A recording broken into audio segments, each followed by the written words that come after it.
to fight on the landing ground.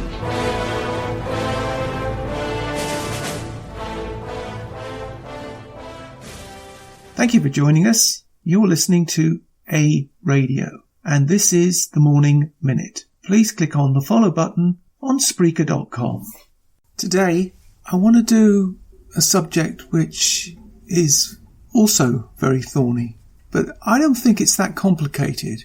But every time a lawyer is involved, it seems to get that way for some reason. Anyway, the thing is, what is going on in Canada? Free speech? Is free speech a myth in Canada? Well, first of all, I am not a lawyer, but isn't that the whole point? You shouldn't have to be a lawyer to figure out whether or not you are free to say and do what you wish in a so-called free society. And isn't that the whole point?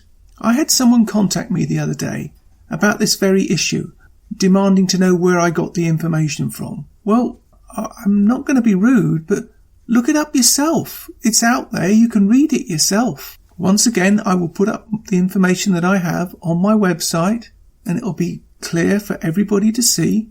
I believe, to be quite frank with you, that we do not have free speech in Canada. If we did, there would be no need for this conversation, would there? You wouldn't need a team of lawyers. And isn't that the point? I think we are way past the time to remove all these fancy words in these documents. Legalese. It's really simple. Here it is, really. You can flower up the language a bit if you wish. And I think it's way past time to demand this. And it goes like this. The words are so simple. Any Canadian or person in Canada is free to speak or say whatever they wish on any subject in any medium. And that's it. It's not complicated unless your real goal is to actually restrict incrementally your rights to do so. So I ask you all to contact your MPs. Why don't we have this? It's not complicated. No, we don't want any restrictions. If you don't like what you see or hear, turn away. It's simple. Life, really isn't complicated until liberal communists and others come along. And now I'm going to read you the complicated thing for the people who don't know where to look it up. This comes from the Canadian Charter of Rights and Freedoms. And this is why we suffer, because it's made so darn complicated. Whereas Canada is founded upon principles that recognise the supremacy of rights and freedoms in Canada, fundamental freedoms, democratic rights of citizens, maximum duration of legislative bodies, continuation of special circumstances, annual sitting of legislative bodies, God and the rule of law, guarantee of rights and freedoms. 1. Canadian Charter of Rights and Freedoms guarantees the rights and freedoms set out in it, subject only to such reasonable limits. That is a problem for me. Prescribed by law as can be demonstrably justified in a free and democratic society. Fundamental freedoms. Section 2. Everyone has the following fundamental freedoms. A. Freedom of conscience and religion. B. Freedom of thought, belief, opinion, expression, including freedom of the press and other media of communication. C. Freedom of peaceful assembly. And D. Freedom of association. And that's it until you get the lawyers involved. Boom, boom, boom, boom, boom. Section 319 of the Criminal Code.